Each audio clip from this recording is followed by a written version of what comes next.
Wow. Here we go. Aquí vamos. Sí. Y muy buenos días. Espero que ustedes estén bien. I hope you guys are well. Um, we are going to return to a little bit of number practice to open up today. Return to that.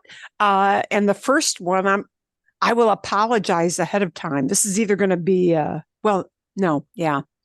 There actually, one is easy to use.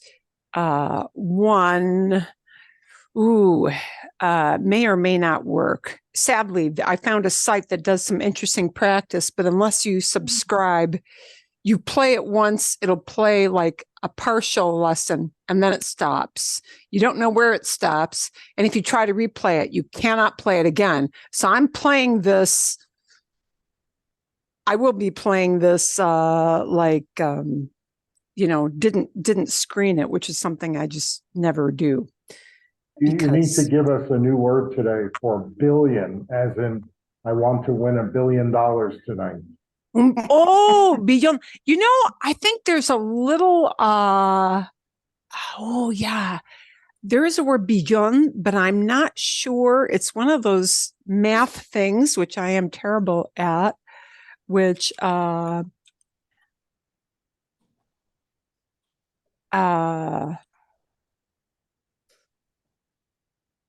is somehow different. Let me check it out here real quickly, because I never deal with numbers that big. Million, billion, yeah, beyond. It is beyond, but I have. Oh no, beyond. Okay, yeah. There's the go. Million. Beyond sometimes comes out as trillion, and billion and trillion are two different things, are they not?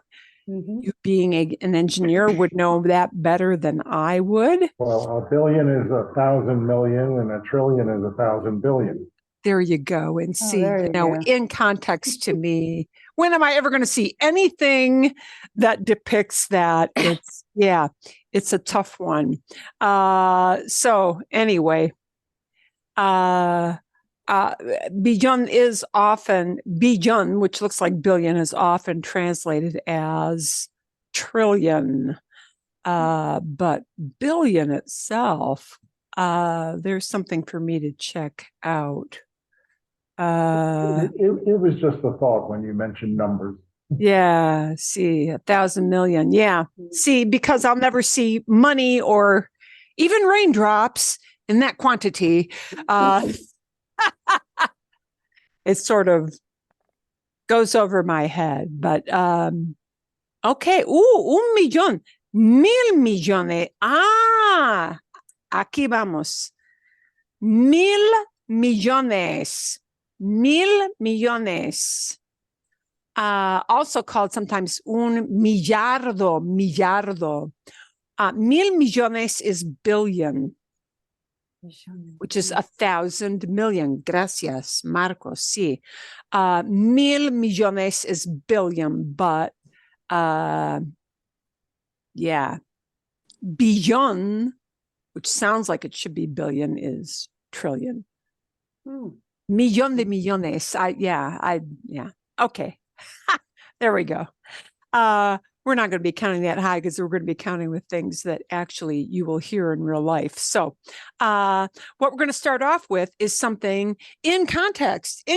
So en contexto. So before we start our practice, which had common questions, you'll need to grab something to just scribble down numbers, scrap paper, something you're going to throw away, something you don't really care about. Yeah.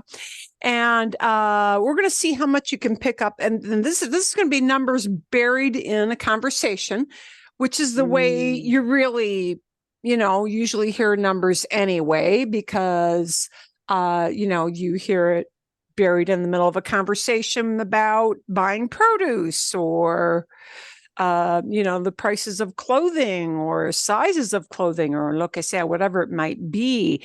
So this is going to be a little conversation, breve, un diálogo breve. It's going to be a brief dialogue, and what you're listening for are personal bits of information. It's about signing up for a gym service. That's what the dialogue is about. And they're going to talk about nombre y apellido, first name and last name. Apellido is the term meaning surname. Apellido. So you'll hear that word apellido, which means a surname, a last name. You'd be listening for the age of the person. You're going to be listening for telephone number, and I believe they give that in 2-digit bits. They break it down into double-digit type things. You're going to be listening for an address and a monthly fee. Okay. So actually, you'll have that on the screen. We're going to take a quick look at that in a moment as you listen. This one I will be able to share. This one you will be able to repeat the exercise yourself at home later if you wish to. Okay. Bien. So you're going to hear these terms. Gimnasio, fácil, easy, right? Gimnasio. Datos personales means personal data. So personal details. Vale is just the word okay. Nombre y apellidos, name and surname. And you'll notice that apellidos is given in the plural because in many, many Spanish-speaking countries, there are 2 surnames that are used. And that will vary, depending. People may also more commonly go by one of those 2 surnames. But typically the father's surname comes first and then the mother's surname. That has been the tradition. Some people don't follow it anymore, but a lot do. And legally, on legal documents, people do. So, nombre y apellidos, name and surname. Edad, age. So you're listening for that. You're going to hear an age with edad. Número de teléfono. Dirección. Looks like direction. It can mean direction sometimes, but here it's going to mean address. Cuota mensual. Cuota mensual would be the monthly fee. So you are not going to see it yet. You will see it later. See if you can scribble down the numbers associated with that information. Hola. Hola, quiero apuntarme al gimnasio. Muy bien. Necesito sus datos personales. Vale. Nombre y apellidos, por favor. Jack Williams. Muy bien. ¿Edad? 34 años. 34. Vale. ¿Número de teléfono, por favor? El móvil. Sí, el número de su teléfono móvil está bien. 698 24 32 65. Vale. 698 24 32 65. Sí, perfecto. Muy bien. ¿Su dirección? Calle Rivera, número 67. Calle Rivera, número 77. No, 67. Oh, perdón, 67. Vale. Bueno, esto es todo. La cuota mensual es 54 euros. 54 euros. Es muy caro. No, gracias. Me voy a otro gimnasio. Adiós. Bueno, pues adiós. Okay, now that went pretty fast. Yeah, although they did repeat a lot of the numbers. So you can play that again for yourself. I don't have a means of slowing this one down. That's why I didn't.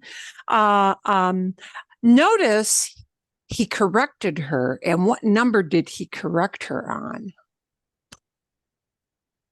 60. Yeah, that difference between 60 y 70. And that is something that even native speakers will sometimes hear wrong because they're so close. Yeah, they're only off by one letter, 70 versus 60. So that was one where even with a native speaker, he had to repeat it. Okay, and I'll let you play that again. So a lot of that may have gone quickly, but let's see how many of those you might have picked up. Edad. 34 años. There was his age.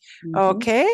And then here that this is one term actually they should have put in the definition. Móvil is the Spain word for cell phone. So here on this side of the Atlantic, everybody uses the word celular, but in Spain, they use the word móvil, which I'm pretty sure is because they're closer to the Brits. And yeah, it's mobile phone. What is your mobile is used more often in Europe. So, okay. Móvil, el número de teléfono. Y tenemos aquí 698-24-32-65. And that one was probably tough for you to pick up because that went pretty fast. But, you know, this is a good thing to listen to again. And here is where he gives una dirección, su dirección, your address. And she asks in the polite way because he's a new, or somebody she's trying to recruit as a new sign up, right? So she won't use the familiar tú type form. Calle Rivera, número 67. And this is the one where he had to repeat it because he said 67. And she repeated back to him 77. And he corrects her. No, 67. Vale, ¿sí?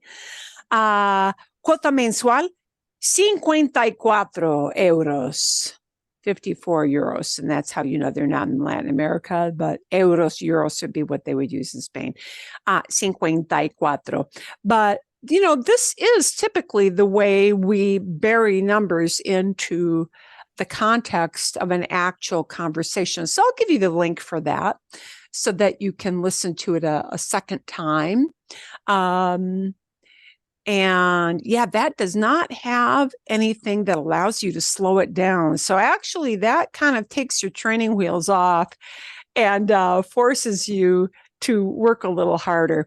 Bien?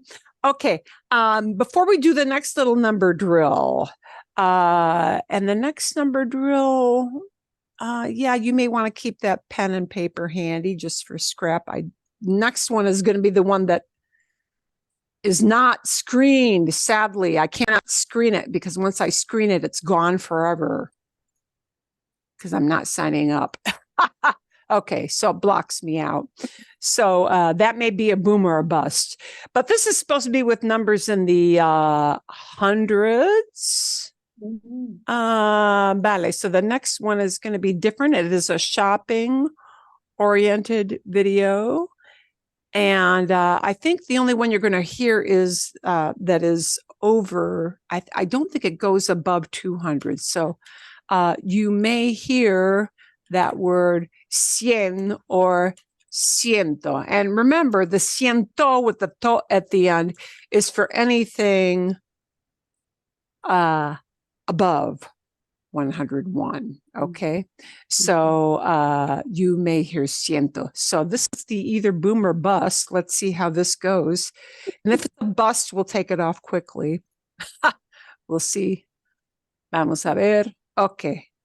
Aquí, sonido, sound. Here we go. Aquí vamos. I believe they're going to be talking about prices. Precios.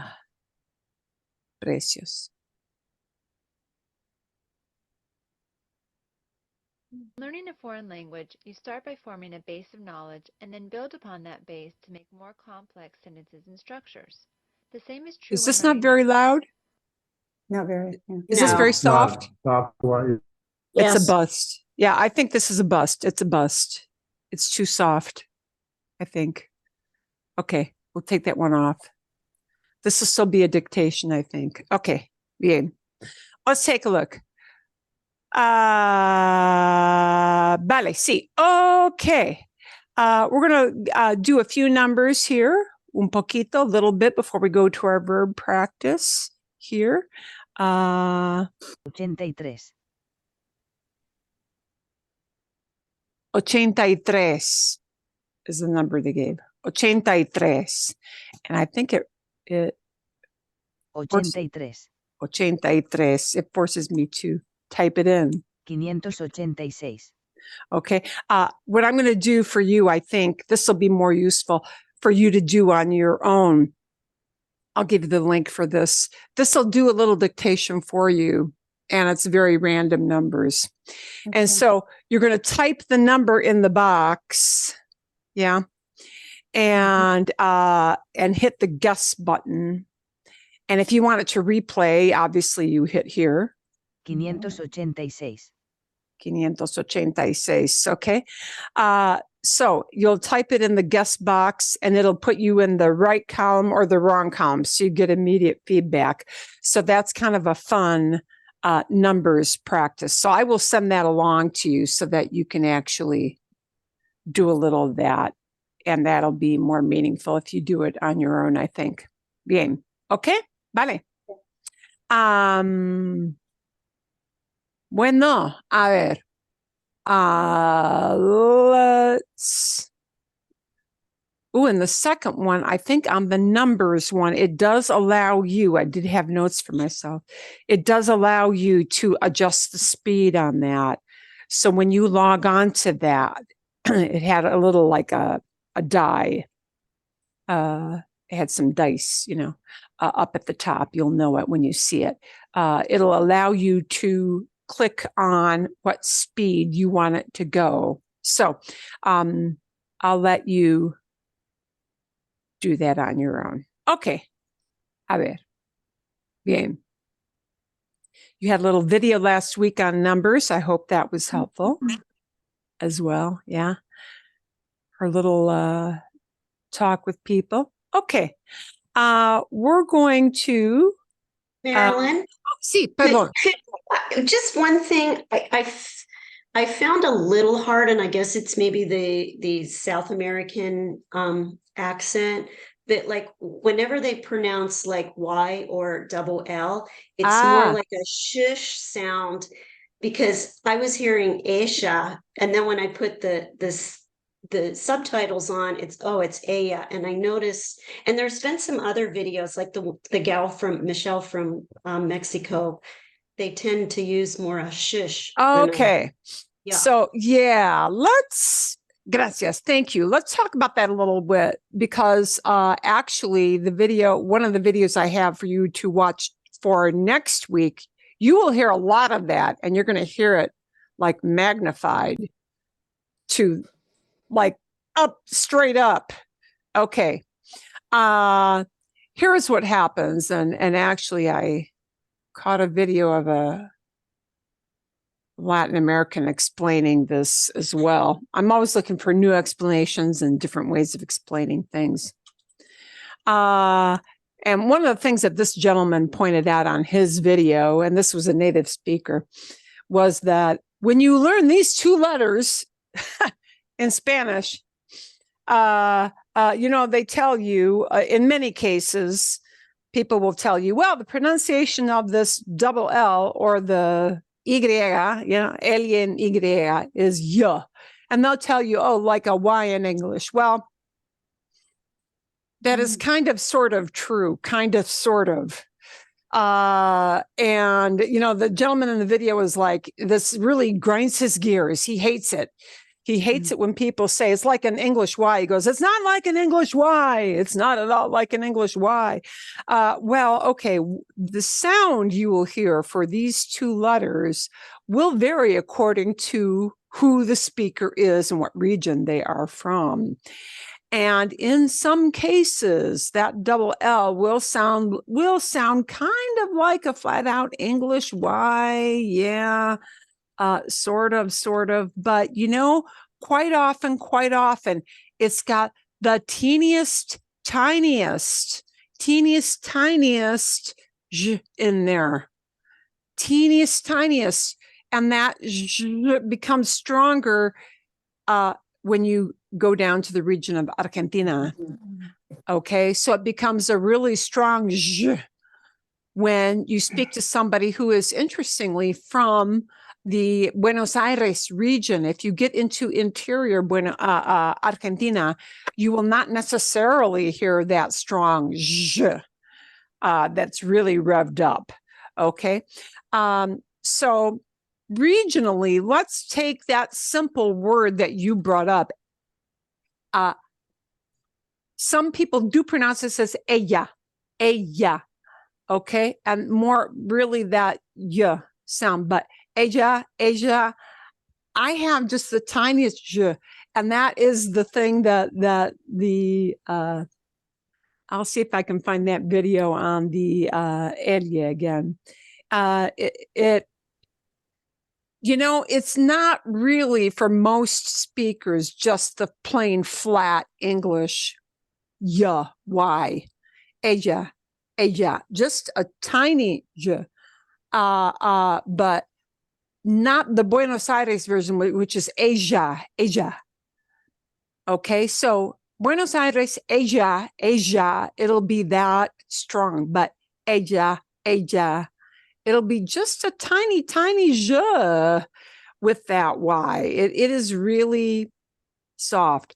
And the same thing can happen with the Y, not when it's by itself, not when it is the word, not when the Y means the word and, then it is just plain E, right?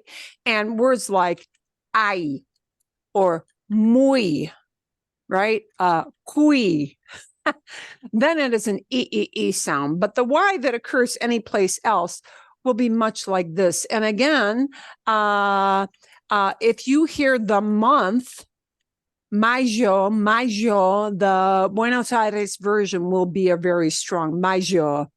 Okay, but mayo, more of a Y, but you get that little je sound in there. So, I think that tiny little spritz in with the Y is more common, in my opinion. But any gradation, the point with the L, the double L, and the Y is that any gradation from like that flatter Y to the little tiny pinch of the je to the je, any gradation in there is considered correct. And it is very regional. So you listen for what the people around you are using. But most of Latin America does not use the strong je. So, that is much more isolated to that far, what they call the Southern Cone part of Latin America. Okay. Bien. And by the way, when she interviews, like in that video, when she interviews people from different places, they, like we, have migrants from all over the Latin Americans, the Spanish speaking world. So you will hear different accents, even if you go to Spain, because, there are people who are there from different regions and they will use different variations. That's the way it goes. Así es. Okay. Vale, bueno, what we're going to do is seg to our practice, la práctica, our practice with the high frequency verbs. And I've tried to isolate these into packs. Okay, high frequency verbs are good to practice over and over and over again because, it's just what we hear a lot in everyday conversation. And what I do want to do today, después de engrandecer un poquito, after making this a little bit bigger, what I do want to do is send you out into some smaller rooms to practice this, but we're going to do the first screen together, okay? So the first screen of questions we're going to do all together, big group, and then after that, I'm going to send you on to smaller groups for quedar en venir, and poner en vivir. And of course, you go to different websites that, which are the most frequently high frequency used verbs. They'll give you different verbs, but, querer is always, querer would be like in great big bold, because querer is always used a ton, because we always talk about what we want, things we want, and querer with an infinitive. Okay, so it's used essentially Marilyn? two ways. Sí, perdón. Sorry to interrupt, but that looks like Chinese to me. I'm sorry. There's not one letter I can make out plainly. Oh, too big? Everything. Everything. No, it looks like it's written in Chinese. Oh, Hang on. mine's Really? fine. Mine's fine. Okay. Yeah, my screen was fine. Let's try again. New language. Mejor? Better? It's thinking. It's thinking. It's thinking. Wow. It's thinking whether it's going to speak to me This in sounds like a Zoom Chinese or- thing. This sounds like a Zoom thing. Do you have anything yet, Cindy? I do. It's So long as very it's not Chinese. fuzzy. Very fuzzy. I can't read it. Very fuzzy. Wow. How about the rest of you? Can you read it? It's fine. Yeah, it's See? fine. Perfect. Wow. No sé, You could Cindy. maybe try like going out and rejoining the meeting because earlier. I'm kind of wondering if you should try to mine do that. I wonder if froze. there's some buggy thing going on with your connection with Yeah, because I think it's mine a z- froze earlier and I went out and came back in and then it was fine. I think it's a Zoom thing. Wow. I'm going to I'm gonna report go that. I'll go away and come back. Okay. I will report that to Zoom after our meeting. Because that shouldn't happen. Okay. So let's practice with these first. All together. Querer con infinitivo, sí, to want to do something. ¿Qué quieres hacer esta noche? ¿Qué quieres hacer? ¿Qué quieres hacer esta noche? What do you want to do tonight? Quiero comer hamburguesa y papas fritas y ver el programa Huesos. Ah, bien. Huesos, bones. Sí, sí. Ah, sí. Estación 5, or would it be Now temporada? it's fine. Now it's fine. Yeah. Gracias, Cindy. Ok, bien. Bueno, yo quiero relajarme esta noche con una copa de vino. I want to relax tonight with a glass of wine. Quiero relajarme esta noche con una copa de vino. ¿Qué quieres hacer esta noche? Somebody else with a simple answer. This went crazy again, so I'm going to go out again. Oh, lo siento. Okay. Nada. No hay example. Esta noche yo quiero ver fútbol americano. Sí. Bueno, es muy común ver un juego de fútbol que se llama Monday Night Football, ¿no? Fútbol americano por la noche el lunes, sí. Pero hay solamente un partido los lunes, ¿sí? Hay muchos partidos de fútbol americano los domingos, pero el lunes solamente hay un programa, un partido de fútbol. Muy bien. Bueno, ¿qué más? What else? ¿Qué quieres hacer esta noche? Marcos.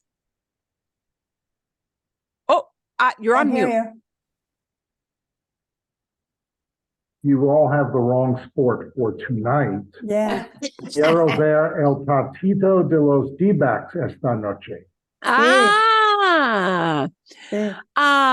¿Cuál es el otro equipo esta noche con los D-backs, Marcos? Los Dodgers de Los Ángeles. El equipo de Los Ángeles. Bien, bien, bien. Bueno. No es partido de campeonato, ¿verdad? It's not a playoff, no es. It is. Oh, sí, es. Sí lo es. Uy. A ver, ok. Emocionante, muy emocionante. Ok.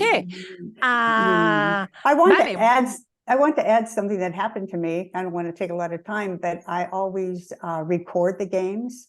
And what I didn't realize is when I recorded the Diamondbacks, it was in Spanish. I watched the whole game in Spanish, so there you go. Oh, that's My cool. husband says I was taking this too far. Ah, eso me gusta. Wow, wow. Yeah. Bien. Yeah, Bueno, okay, recording, buena palabra para hoy es grabar. It looks like grab, or it sounds like grab, grabar. Grabar es record. ¿Sí? Entonces, siempre grabo los programas. No veo los programas en vivo. I don't watch shows live. Siempre grabo los programas porque mi esposo no quiere ver avisos, commercials. No quiere ver avisos. Entonces, sí, ponemos la grabación en marcha. We fast forward, through commercials. Sí. Así es. Bueno, ¿qué quieres hacer esta noche? Anybody else with something that you want to do tonight? ¿Qué quieres hacer esta noche? I have something here. It's quiero nadar esta noche. ¿Magar? No, nadar. Oh, nadar, perdón. Nadar esta noche. Sí, bien, para hacer ejercicio. Excelente. ¿Algo más? Anything else for our quieres hacer? ¿Qué quieres hacer? I have one. Sí. Yo necesito limpiar mi garaje porque los hombres hacen una oficina y baño en nuestro garaje. Does that make Hacen sense? un oficina, they're making an office, o un baño, bathroom, y un baño. Wow, construcción. Sí, es un mess. How do you say mess? Hay construcción en tu casa. Uy, hacen mucho ruido, ¿no? En el garaje. En el garaje. Wow. They're doing an office and a bathroom in the garage. Wow. So tienes un garaje enorme, entonces, ¿sí? Una oficina pequeño. Una pequeña oficina. Ok. Sí. Ok. Suficiente para un escritorio, una computadora y nada más. Sí. Bien. Y Okay. yo necesito tomar una oficina para aprender español. Ok. Vale. Qué especial. Get away from the television. Entiendo, sí. Vale, bueno, muy bien. ¿Algo más con qué quieres hacer esta noche o no? Adelante. Siguiente. ¿Qué tipo de música quieres escuchar?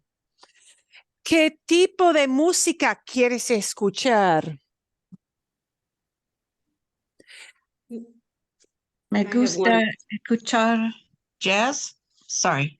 Okay, no, bien, okay. ¿Te gusta escuchar jazz? And notice, you may not use quiero escuchar jazz. You can flip it out into a different structure of me gusta escuchar jazz. Bueno, sí. Lori. Me gusta escuchar la música desde 1970. Okay. Sí. Okay. Is desde right, or should that be day? Like the music from the 1970s? De los años. It should be day. And the way you'll usually hear that is this way. And I know we teach you that 1970s is usually phrased, or well, not anything in the year in that decade of the 1970. But generally, when people say music from the 70s, and they just want to say the 70s, de los años 70. De los años 70. That is their shorthand, which is not too far off from the English. De los años 70, from the 70s. And everybody knows you mean the 1970s. You're not talking about the 1870s.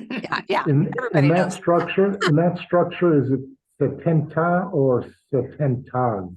70. De los años, sí, buena pregunta. De los años 70. De los años 70, de los años 60, de los años 80.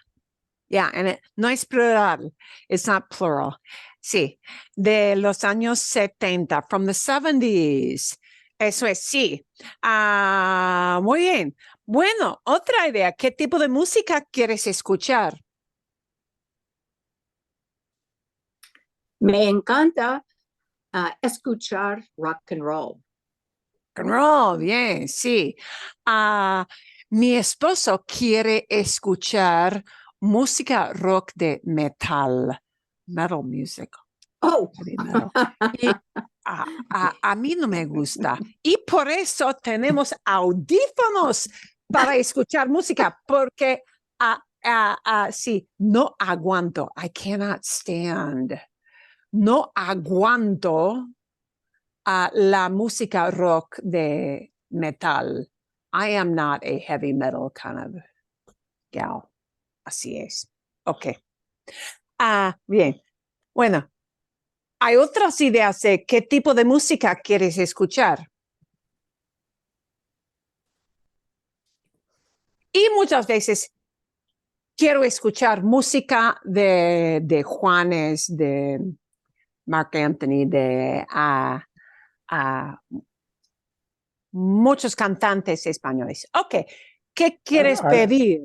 I have a question. So it wasn't that I put this in the answer, but I'm just kind of curious. If I wanted to say classical music or opera, is classical like classico? Clásica, la música clásica. Clásica, okay. La música clásica. And the opera is... Sí, la música clásica siempre, sí. Música clásica. Jazz siempre es jazz. Es una palabra prestada. That is a loaned word. So there is no special word for jazz because they just borrow that. Pero música clásica, música rock. Se dice música rock, ¿sí? Ok. A ver. Ok. Bueno, ¿qué quiere pedir? ¿Qué quiere pedir? We're not asking about you. We're asking about somebody else. ¿Qué quiere pedir tu esposo o qué quiere pedir tu esposa cuando vas a tu restaurante favorito? When you go to your favorite restaurant, what is your media naranja? What is your better half? ¿Qué quiere pedir? What do they want to order? ¿Qué quiere pedir?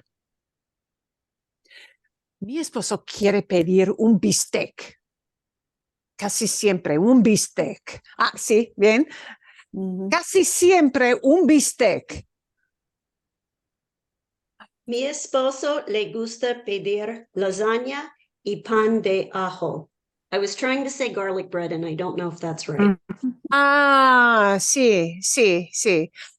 Sí, a mi esposo le gusta, sí, a mi esposo le gusta. Forget that. O mi esposo quiere pedir. Bien, bueno, otra idea. Mi esposa quiere pedir pescado. Yeah, sí, pescado, sí. Sí. A mí me gusta, me encanta el pescado también. Cuando está fresco, es exquisito, exquisito. Bien, ¿qué quiere pedir a tu esposo o tu esposa? Alguien aquí. ¿Algo más? Anything else? ¿Algo más? Mi esposo pedir todo el tiempo linguini con pollo. Ok. ¿Quiere pedir pollo? Siempre. Ay, linguini. Linguini con pollo. Linguini con pollo. Ah, Sí. sí. En un restaurante italiano, ¿verdad? Ok. Sí. Vale. Bueno. Echo de menos los restaurantes italianos y echo de menos, I miss. Echo de menos. I'll write it in here so you can see. Para que puedan ver. Uy, a ver. ¿Dónde? I'll write it up at top so it's bigger to see. Echo de menos. I miss. I know echar means to throw something, but echo de menos, it means I miss. Echo de menos los restaurantes italianos y echo de menos los restaurantes chinos. ¿Por qué? Porque mi esposo sigue una dieta keto y con el dieta keto no se puede comer, no se puede tomar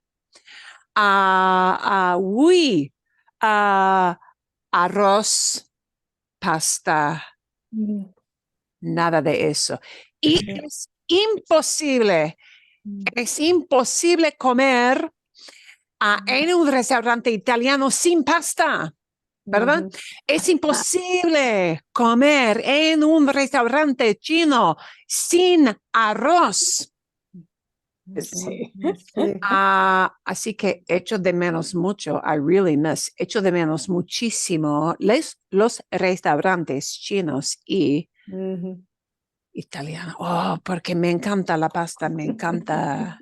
Sí, eso. Ok, a ver, ¿qué quiere? ¿Qué quiere? And I should have had an S here. ¿Qué quieres? ¿Qué quieres? Perdón. ¿Qué quieres? What do you want? ¿Qué quieres cuando vas a un restaurante de comida rápida? Fast food.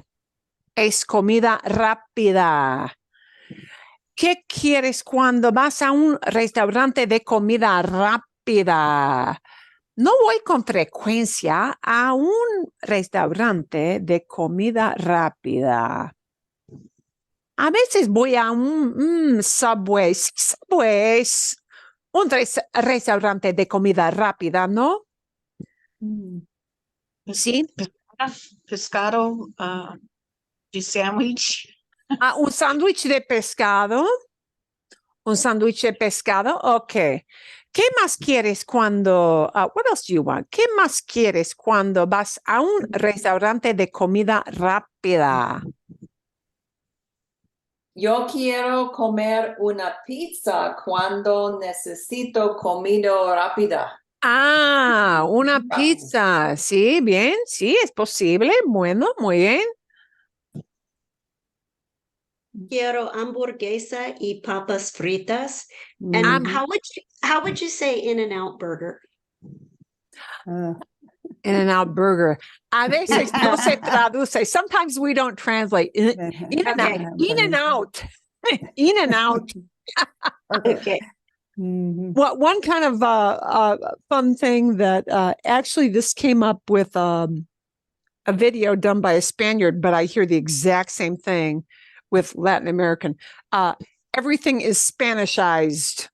So if something is pronounced, like actor names will be pronounced as if they were Spanish, Tomas Hanks, Tom Hanks.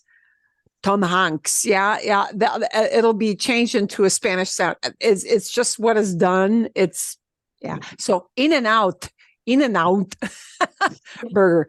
And a lot of trademark names don't get translated. They're just used because it's considered a borrowed word. Okay. A ver. Bueno. All right. We're going to take a look at our famous verb I. I, and we're going to use I in the impersonal sense, which means you only need this one verb form. I has two jobs in Spanish. One job is to go into a compound tense. We're not working on that. But when we use it as an impersonal, meaning I doesn't refer to any one person. It's not like the other ones that are like a yo form and a tú form and a nosotros form. I just says there is or there are, and it simply talks about existence. And that's why it only gets that one form. Okay. Okay. ¿Qué hay de comer hoy en tu refrigerador? ¿Qué hay de comer hoy en tu refrigerador? And you might use the word nevera for refrigerador. Yeah. You might use the shorty term refri. Some people use that, like we say fridge. ¿Qué hay de comer? What's to eat?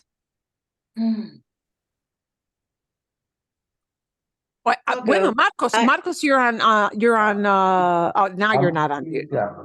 En mi refri, it's the short, en mi refri hay sobras, frutas, huevos, y pan. And I wasn't sure about the word sobras for leftovers. Leftovers, sí, eso, sí, sobras. Exacto. También hay sobras en mi refrigerador ahorita. Bien, sí. Huevos, pan, lo normal. Bien. Bien, bueno. Hay una vieja botella de leche también. There's an old bottle of milk in my fridge too. Sí, y tengo que botar. I got to toss out. Tengo que botar la vieja botella de leche. Bien, ¿qué hay de comer en tu refrigerador? En tu nevera. Algo más. Somebody else said something. Hay queso, yogurt, verduras y vino. Bien, sí. Vino, muy importante, sí. Yogur, sí. Yogur y porque hay 4 personas en mi casa, hay 4 personas, hay mucha comida en mi refrigerador. ¿Qué hay de comer? Sí, huevos, yogur, fruta. También tengo mucha fruta, hay mucha fruta en mi refrigerador. ¿Algo más? O siguiente. Sí.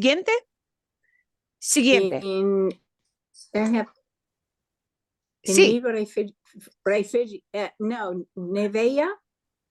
Sí. Nevera. Tenemos queso y uvas y lechuga y butter. I forgot. Mantequilla. Gracias. Y leche de oats. Leche de oats. De avena. Sí. Avena es como es un pan y cerveza. Cerveza, bien. Ok, me gusta, sí. Bueno, siguiente. So that I can send you into smaller groups that we're going to do this last one here. ¿Qué hay en tu bolsillo? Bolsillo. No hay nada. Okay. ¿Qué hay en tu bolsillo o bolsa or a purse, a bag? ¿Sí? Cuando sales de la casa, cuando sales, when you leave. Cuando salgo de casa, siempre tengo dinero en mi bolsa. Bien, muy normal. Bien, ¿qué más? Okay. Llaves, mi teléfono y billetera. Mi teléfono y billetera. Billetera is one word for wallet. Billetera. Also, the other word for wallet is cartera. Either, and both are correct. Yeah. Okay. I Billetera, wondered about that. cartera. Yeah, cartera is wallet. Billetera is wallet. Son equivalentes. They're equivalent. And everybody knows those two words mean wallet. Okay. Bueno, ¿qué más? What else? ¿Qué hay? En mi bolso hay un teléfono y una tarjeta de crédito cuando salgo de casa. Bien, sí, normal, normal. Bueno. Algo más. Siempre hay llaves en mi bolsa, ¿no? Siempre hay llaves. Cuando Sí, salgo llaves. de mi casa, siempre hay llaves. ¿Eh? A ver. Bueno, ok, vale. Siguiente. Here I'm going to send you off into some smaller groups so you get a little bit more practice. And we're going to take a look at two different sets of verbs. So we'll just preview what those are. I'm going to make these just a touch bigger here. Uy. Bien. And uy, a ver, didn't want to do that. Quick question, if you don't Sí, mind. sí, sí. You know, when you leave your bags in the car, you know, like your grocery bag that you want to take in the store with you, you say leave. Do you use salir? Or do you Oh, like I leave my bags in the car. Yeah, we do not use salir for that. There are, salir serves two purposes also. Just like I serves two purposes, salir serves two purposes. One is to walk out of a place, okay, salir. Or like go out with friends, just the general go out, okay? Por ejemplo, salgo de la casa, and notice it's often salgo de, right? Salgo de mi casa para comprar leche en el súper. Salgo de mi casa para comprar leche en el súper. Okay. Salgo de la casa, or even it could just be salgo. I go out. Salgo a las 2. I'm leaving at 1 or at 2. Salgo a las 2. I'm leaving at 2. Okay.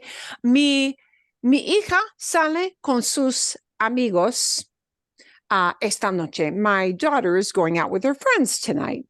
Mi hija sale con sus amigos. She's going out with her friends. So that go out thing. Also, sale is used meaning that something turns out a certain way. Sale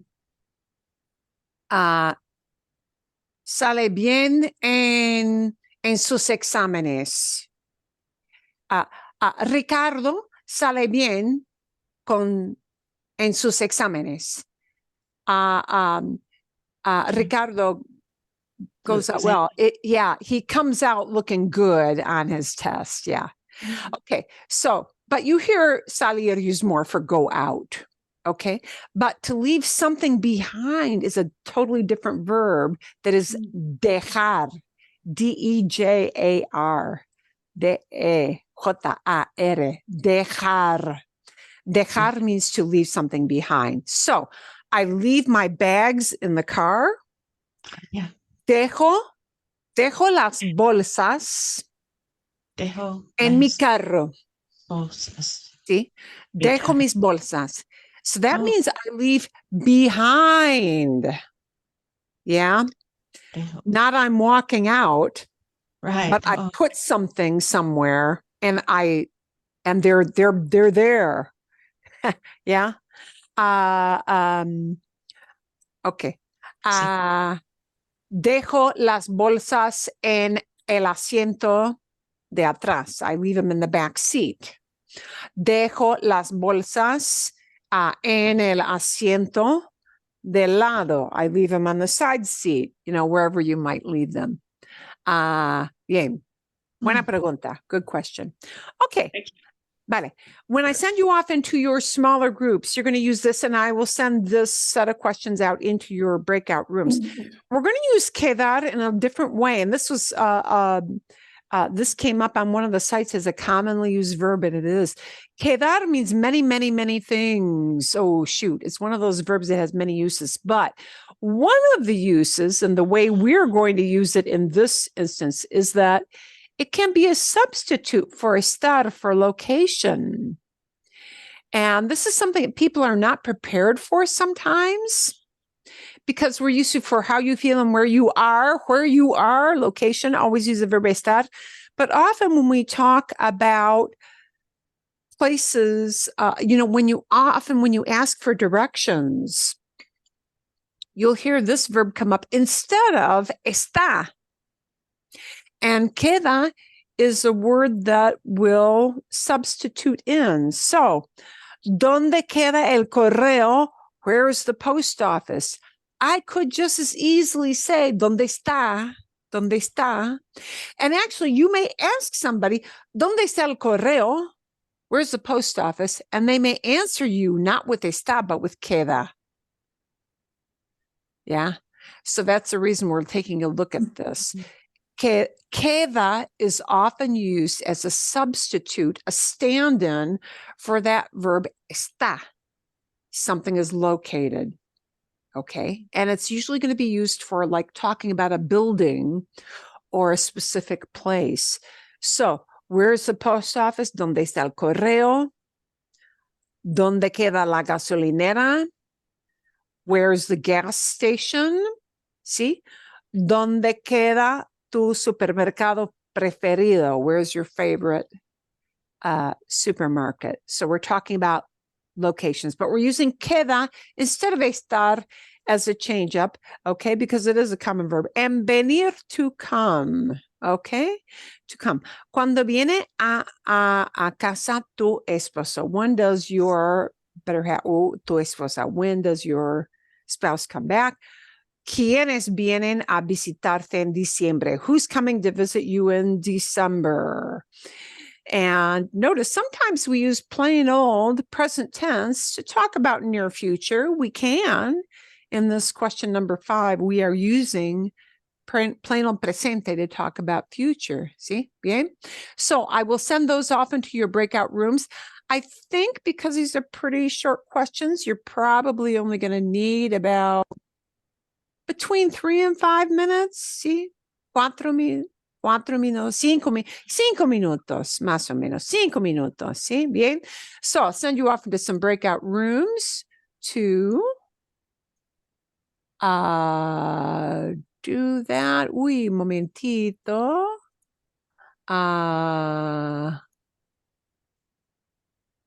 Bien. Okay. Vale. Bien. So, hit your join button, and I need to send the screen into the breakout rooms.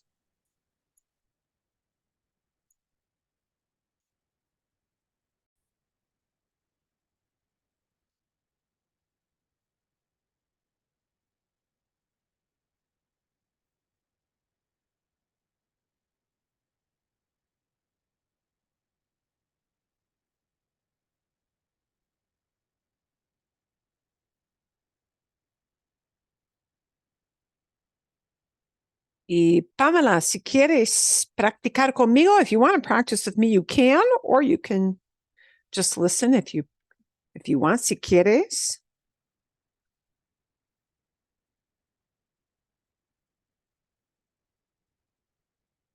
Tengo que poner mi alarma. I need to put on my little despertador. I need to put on my little timer here.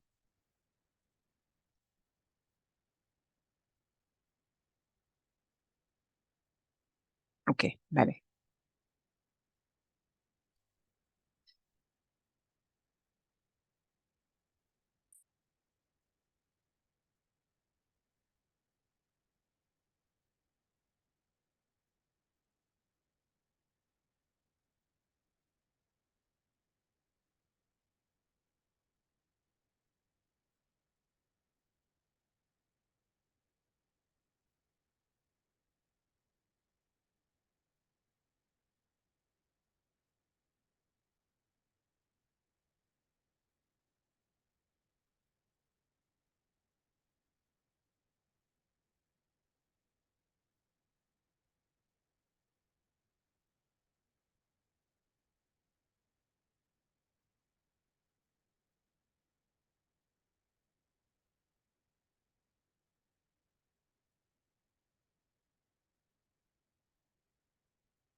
Okay, we're going to bring folks back.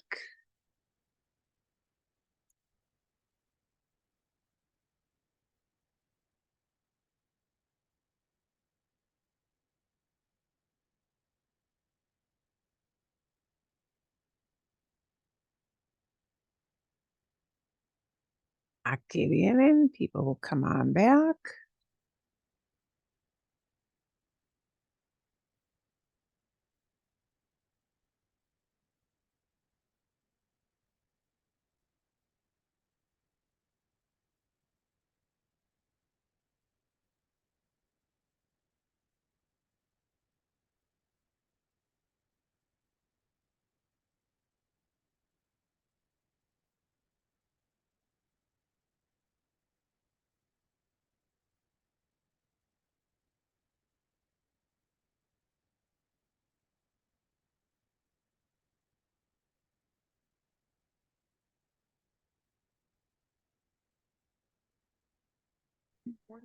Okay. Aquí vienen. We'll have a few more folks come on back here. Okay. Vale, sí. Fácil, ¿no? Easy one? Yeah, sí. ¿Hay alguna Yeah. pregunta? Any question you had going into your little groups to do that? Bueno, Lori, dime. Hello. So I understand calle is street and avenida is avenue, but what about roadway, circle, court? And then what order do you like? Do you just like, is Bell Road like Bell Camino? Ah, sí. The same order? La calle Bell. Sí, la calle Bell. Yeah. Yeah, you don't hear, calle, avenida, those are the two most common. You may hear camino, road, or you may hear autopista, highway. But things will be named whatever naming thing they've got. By far, avenida and calle is what you're going to hear. Okay. Okay. And because of where we lived, I would just la calle Bell, la calle Bell. I would just use it that way. But an actual avenue, like 7th Avenue, see, la Avenida Siete, see, Avenida Siete, and usually that road name, whether it's Avenida or calle, that will come first. Okay. Yeah, and then the name for it. And actually, that's something you will notice if you go back and listen to that little drill we did right at the beginning where she asked for an address. He names calle and then the name of the calle. So that is the word order, which is a little bit different, than what we do. Buena pregunta, good question. Okay, hay algo más? Any other little question on this little drill we did? Well, I had trouble with the first one, to be honest with you. Okay. Okay. And what kind of question do you have about that? No, queda, you would say cerca, queda cerca. Queda cerca de mi casa is near my house. Sorry. Sí. Okay. Sí, Got it. queda cerca, queda lejos. It's far away. Right. Sí. Sí. Bien. Okay. And of course, when you answer that question, so be prepared. This is one of those be prepared things. Let's take a look at this. Por ejemplo, ¿dónde queda el correo? ¿Dónde queda el correo? Somebody may respond just like this. Queda en el centro. It's downtown. ¿Sí? Okay. Queda centro. They may flip it around and use está back at you. So be prepared to have them use a different verb maybe when they answer. So they may answer with queda en el centro or está en el centro. Oh, okay. People will flip-flop using those two verbs very freely and think nothing of it. Okay. Bien. They may give you a distance. And then they'll flip to the verb estar. Está a 2 millas. It's 2 miles away. And that away term, where we have to use the word away, it's this teeny tiny word in Spanish. Está a 2 millas. It's 2 miles away. In Spanish, it'll become that little word a.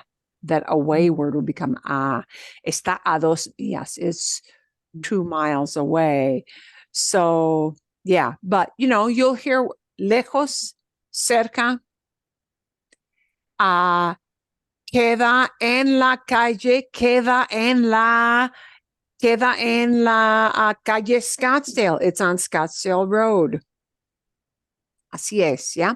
But just know that que está can be substituted for queda when you talk about building or place locations. Very often. Bien? Okay. Does that answer your Thank you. question, Lisa? Sí? Bien? Yeah, it's a lot Okay. better. Hay otra pregunta. Is there any other question you have with these verbs that we use? Sí o no?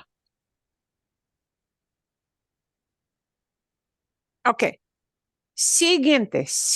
I'm going to put you back into some practice mode with these verbs here. Poner, nuevos verbos. Poner, to put something in a certain location, right? To place it somewhere. Basically, poner means you're setting something down somewhere. Poner does have other uses as well, but you're setting something down and you're putting something in, ¿sí? And que pones en tu equipaje de mano, what do you put on your carry-on? Que pones en un omelette. Tortilla francesa is a technical term. If you look up omelet, you may get tortilla francesa. Tortilla in Spain is an omelet. Tortilla in Latin America is not an omelet, right? But ¿qué pones en un omelette? What do you put in an omelet? Sí. ¿Qué ponen tus vecinos en su jardín? What are your neighbors putting in? What do they put in their garden? Sí, poner. I'm just talking about placing it something somewhere. And then vivir, which is frequently used because people ask, how did that word get in there? Vivir, just to talk about where people live. People will always ask if you're a newcomer where you live. Okay. Bien. Okay. Vale. 5 minutos. Was 5 minutes enough? See? Because these are simple questions. 5 minutes enough for everybody? See? Bien. Es suficiente. See? Y sí, Okay. está Vale. bien. Bueno. Vale.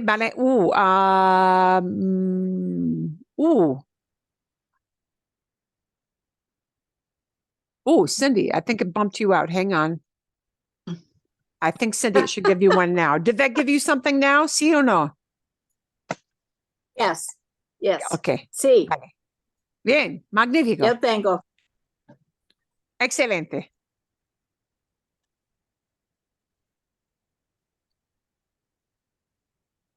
Oh. Leslie, are you sitting out, or is it not letting you in? It's not, I don't know. Maybe I didn't press the right button. Okay. Try it again. Try it one more time. Try it one more time. Okay. Let's see.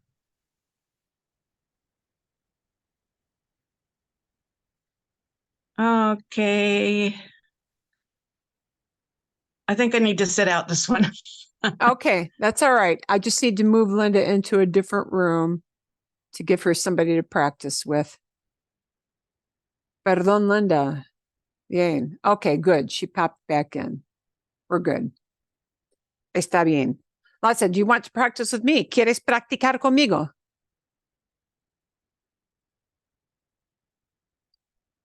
If you take yourself off mute, you can practice just with me if your join button isn't working. Okay. Okay. Vale, sí. ¿Qué pones en tu equipaje de mano? See. Okay, what do you place? What do you put in your carry-on bag? Okay. Una cosa, one thing. You don't have to list everything. Okay. Celulares. See? Bien. Okay. See if you can add a verb to that. ¿Qué pones? What do you put? How would you say I put? How would you take that? Pongo. Perfecto. Sí. Pongo tu celular. Pones tu celular. Sí. Pongo el celular. Pongo las medicinas. Oh, okay. Pongo las medicinas en el equipaje de mano, ¿no? Sí. Pongo de las. Bien, sí. Bueno, ¿algo más? Comb. A comb? Yes, a comb or brush. Un peine. Un peine. Un peine. Sí, pongo un peine en el equipaje de mano. Sí, bien. Bueno, ¿qué pones en un Omelette. Oh, What do you goodness. put in an omelet? Pepper de verdes. Green pepper? Sí. Sí, pimiento, sí, pimiento verde, chile verde. Chile Bien. verde. Sí, Okay. pongo cebolla siempre en un omelette, ¿sí? Pones carne, pones un tipo de carne en un omelette. Un poquito. Sí, un poquito, bien, bien. Pones jamón, por ejemplo. Jamón, yes. Sí, Ok. queso. Y Queso. queso. Queso, pones queso en un omelette, magnífico, sí, muy bien, bueno. ¿Y qué ponen tus vecinos en su jardín? Mis vecinos ponen una piscina grande en su jardín, Mhm. ¿sí? Oh, Que está sobre el nivel del jardín. It's an above ground pool, ¿sí? Mis vecinos oh. ponen una piscina porque tienen 2 hijos muy pequeños, sí, son niños. Son niños de como 5 años y 3 años. Y ponen una piscina en su jardín. ¿Qué So, ponen tus vecinos en su jardín? And tree had an arbor. I got it. ¿Un árbol? Great big tree. Un árbol, un árbol No, grande. Magnífico, grande. sí. Bueno, ¿qué más? What if you go for a smaller greeny type thing? What would be the word for that? Okay. Not as big as an árbol, just a plain old Florist, that's I don't know if that's French or not. Flor and flor. flores. Sí, flores. Okay. Okay. ¿Cómo se dice? My neighbors are putting flowers in. Mis vecinos. And just plug in the same verb that you see in the question. Okay. Pones. Ponen. Ponen. Las And- flores. En su garden. En su jardín. Jardín. En su jardín, en su jardín. Magnífico. Bueno, sí. ¿Dónde viven tus parientes? ¿Dónde viven tus parientes? Mis parientes viven en Florida y Michigan y Illinois. ¿Dónde viven tus parientes? Where do your relatives live? Oh, in Arkansas. Okay. And let's plug a verb in. Okay, Let's plug a verb in and let's say they live in. Okay, viven in California y Arkansas. Bien, fantástico. Viven en California y Arkansas. ¿Dónde vive tu mejor amigo o tu mejor amiga? ¿Dónde vive? Where does he or she live?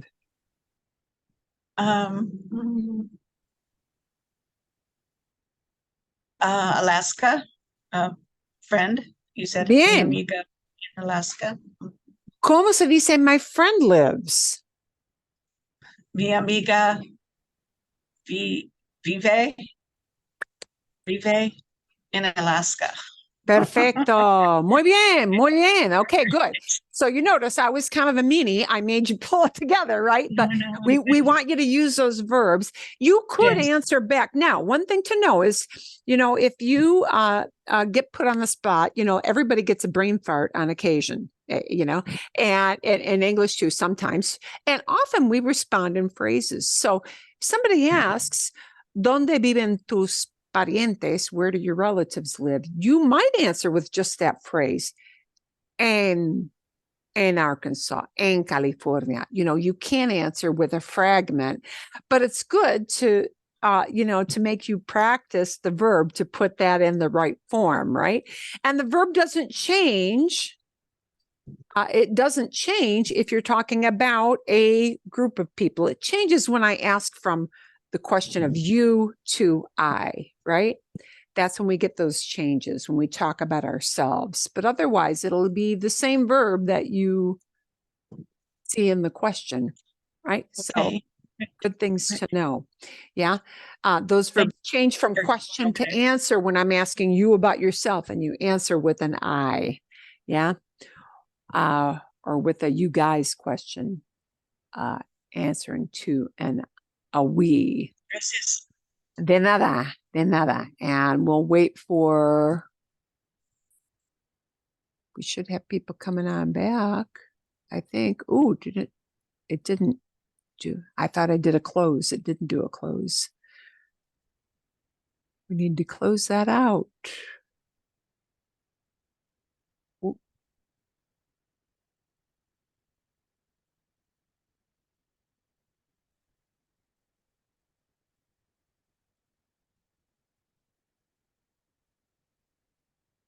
Yeah. Completely lost my set of, I lost my stuff. Ay, No. perdí casi todo. Okay. And oh, we've got some people coming on back here. Uy, a ver.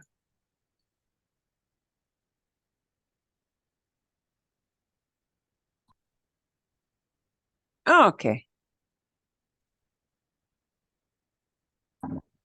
Ah, qué bien. Okay. A ver.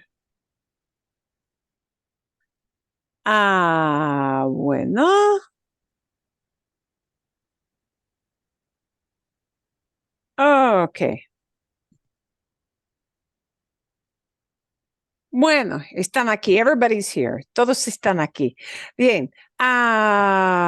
Fantástico. ¿Hay alguna pregunta? Any kind of question that you have from that little activity from your... And I've got kind of a funny hitch in my internet here a little bit. Ninguna pregunta. No question on how to use those? No? Nada? Bien. Okay. Está bien. Perfecto. Perfecto. Okay. A ver. Okay, so we always want to keep in mind those verbs that are just things that you hear repeated over and over again.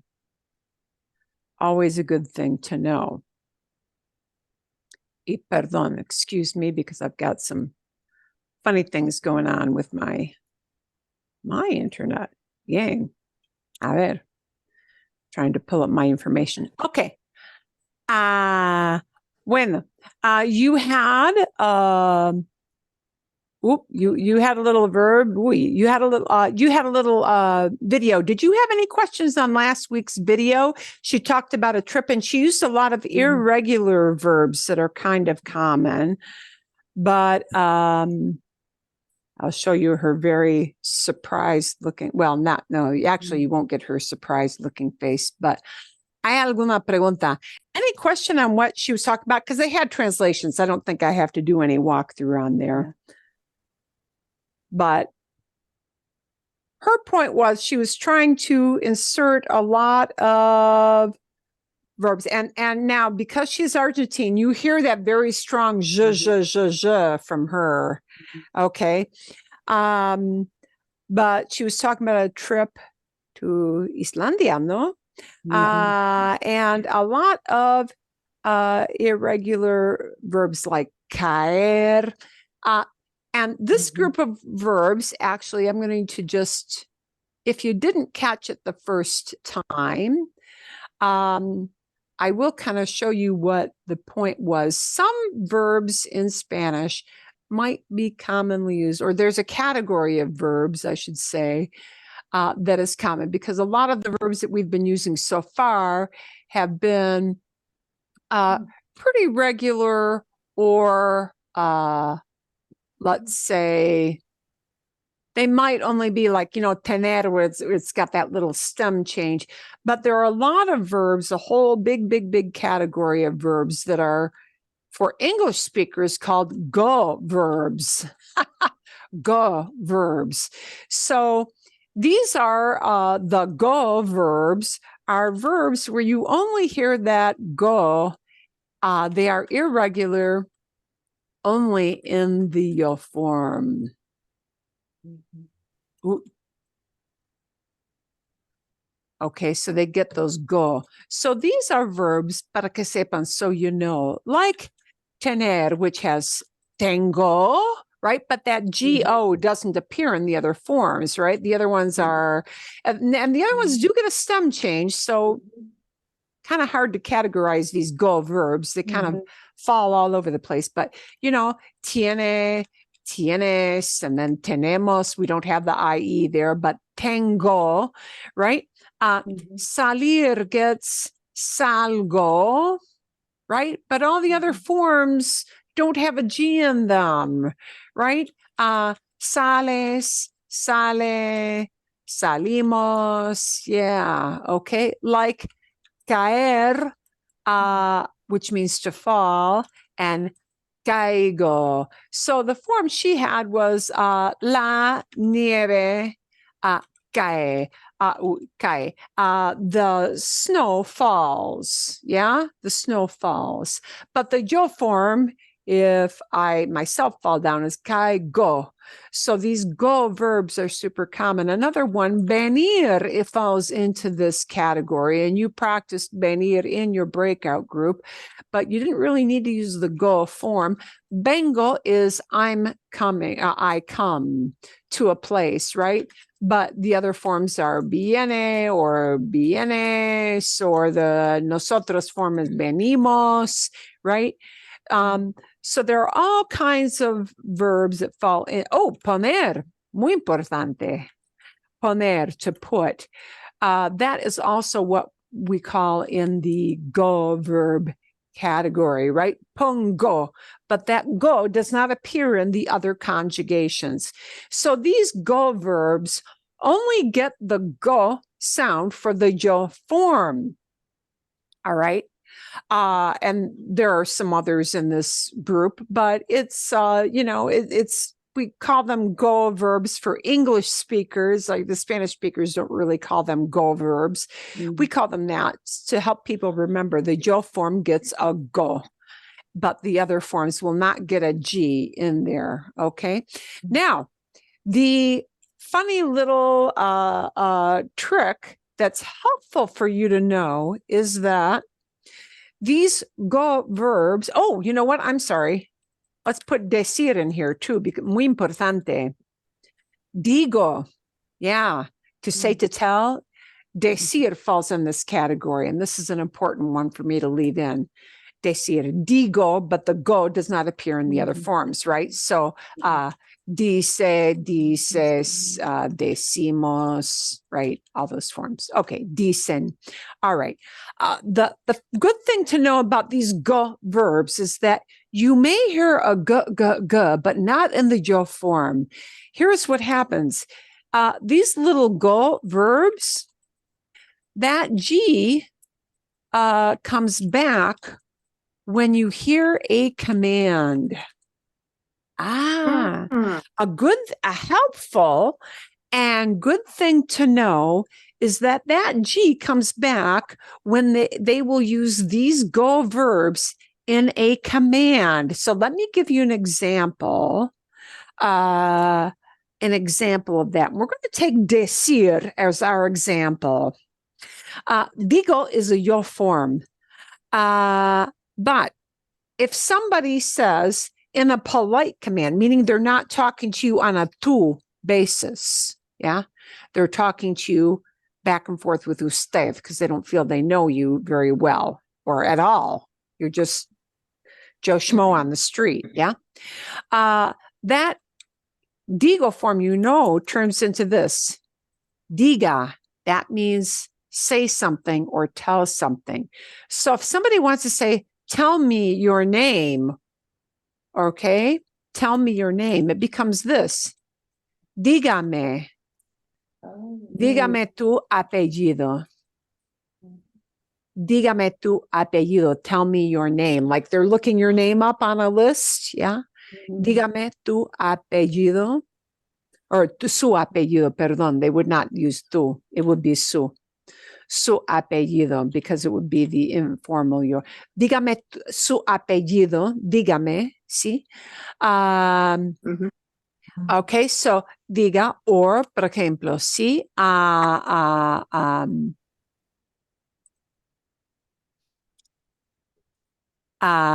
tengo might become this, which isn't really a command, but it's kind of related. Que tengas buen día. That you may have a good day. ¿Sí? Que tengas un buen día, or maybe they'll shorten it to tenga. ¿Sí? Que tenga buen día. Have a good day.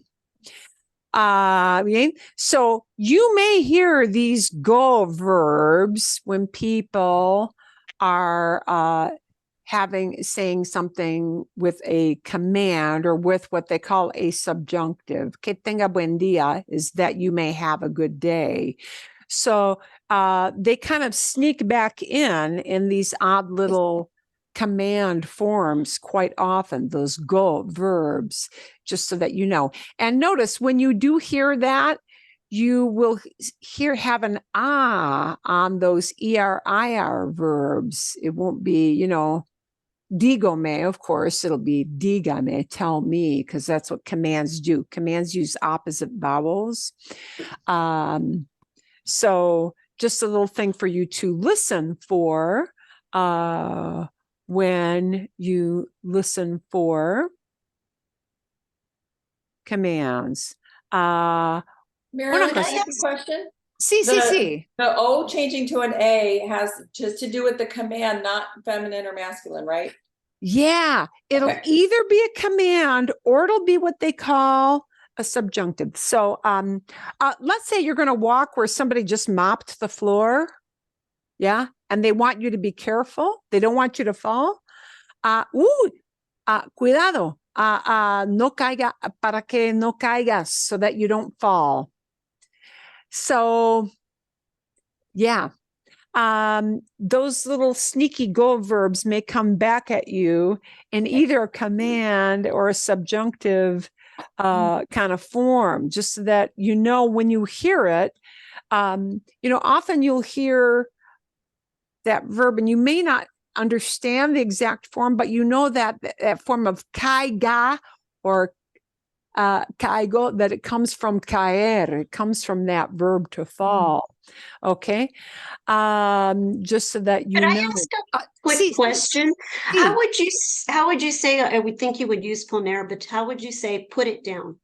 Like as a command? Exacto. Ponga. So let me show you what that looks like. Yeah, somebody tells you to put your bags here. Yeah. You're going to get on the plane and they're going to pop the bags up. You leave them on the tarmac and they're going to put them in for you, right? Ponga means put something. See? Ponga tu ponga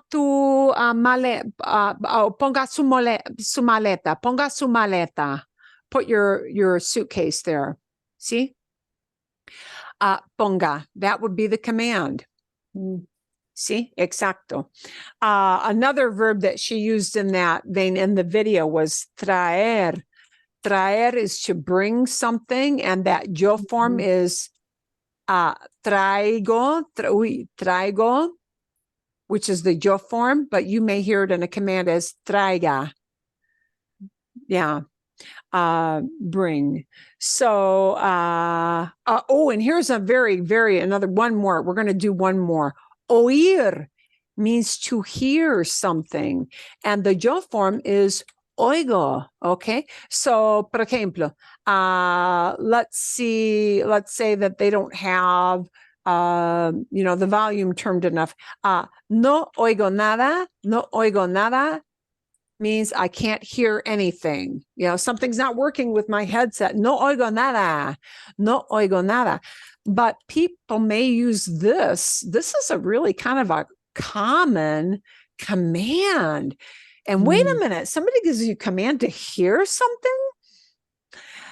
When you hear oiga used as a command, it kind of is the equivalent of this in English. Hey, hey, you. In essence, it's like somebody saying this idea in English.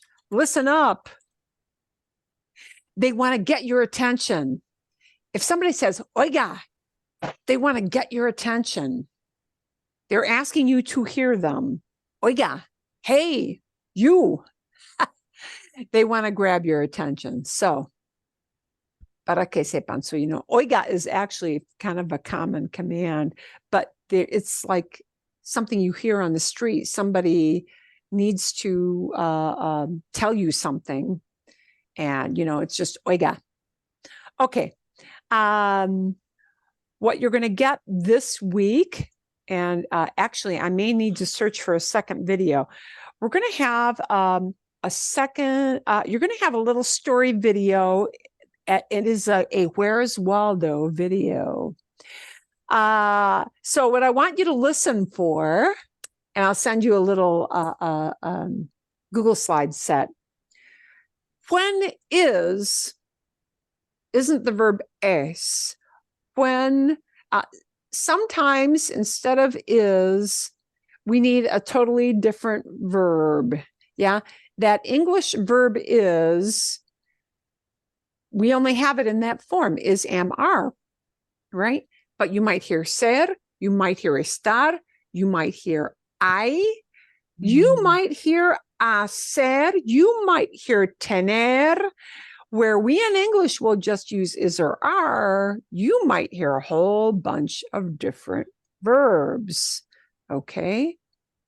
If somebody wants to tell you that, oh, you are wrong, like you got something wrong in your information, you're not going to necessarily hear a verb you anticipate hearing. So the point of this video is that sometimes you need to be listening for, you're talking about location, or you're talking about something just exists. It's just out there. And we're going to kind of go over some work on when is going to morph into a whole bunch of different verbs. Bien? Okay. And so, but the actual practice itself, the listening practice, will just be a fun little Where's Waldo video. And then we'll morph that into a different kind of practice once we get to class. ¿Está bien? Yeah. Está bien.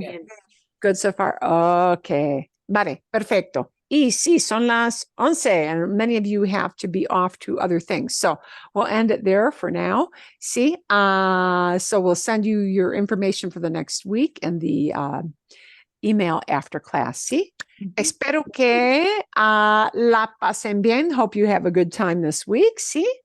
Para la semana que viene. ¿Sí? Y todo bien. Muchísimas gracias.